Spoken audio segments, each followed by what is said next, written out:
कैसन बड़ा मन उदासल है तोहार। का बताई, बड़ा परेशानी है। का भय? सुना बताओ। कौनो चिंता फिकिर बाटई का? ढेर चिंता होए तो अपन पिचकरिए से रंग भर दही अब भाई। तोहरे पिचकारी से काम ना चले वाला है। तब के करे पिचकारी से काम चले? सुना बतावत है। बताई दो। छाई मौसम बसंती आ गईले, परदेसी बलम घरे ना आइले। चिंता मत फिकिर जिन की हूँ। तब का करिए, अब ऐसा मौसम चलत बा तो सबके चिंता होबे करिए। अरे तू चिंता मत करा, हम डालब न हो। तू का डलबा पता न कितने जने में डलला और डालत एकदम से तार हालत खराब हो। तोहरे में डालब तब मरब। हाँ डाल ले भाई। सुना बताओ थे ये। बतावा। सरसों फुलाइल, मटर गदराइल। तो का भयल? अरे बड़ी दिक्कत बा। गावे कोयलिया बा आम मजराइल।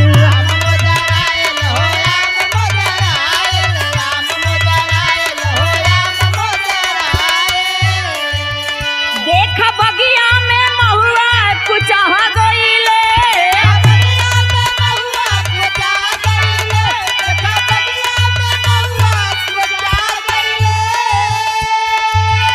देख बगिया में महुआ कुचाह गइले, परदेसी बलम घरे ना आइले।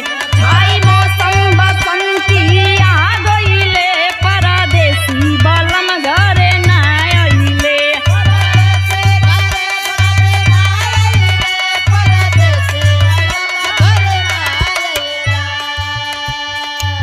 अच्छा तो तोहके इस सरसों फुलायल मटर का तोहके बड़ा चिंता है। बहुत चिंता है। महुआ कुचात हम महुआ के बारे में भोला भैया से पूछा।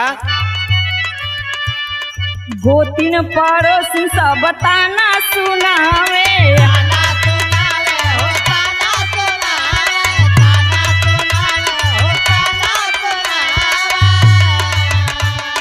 प्रमोद देवरवा के सुधियो न आवे।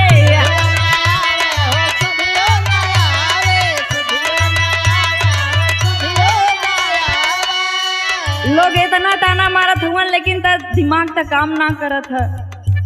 अब हमार दिमाग हैंग करत है। ऊ काहे तोहार बैटरी काहे हैंग करत है? वो हमार रंग सुखात है, पिचकारी फुफकारत है, करी का है? तू कुछ मत करा। मेमोरी कुल फुल हो गल है। गोतिन पड़ोसी सब ताना सुनावे। ध्यान मत दाओ ना हमके बात कर। प्रमोद बालमुआ के सुधियो न आवे। अरे ओ बुधियो ना आवे, बुधियो ना आवे, ओ बुधियो ना आवे। कौने सब दिन के रंग में रंगा गइले।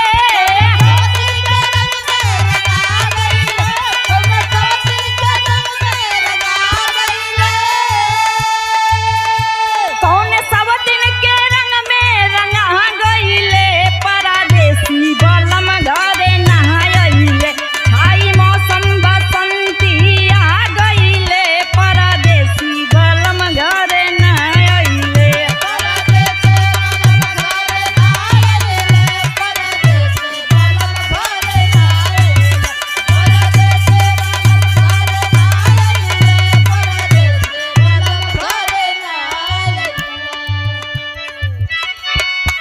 सबके बलम होली खेले घरे आइले।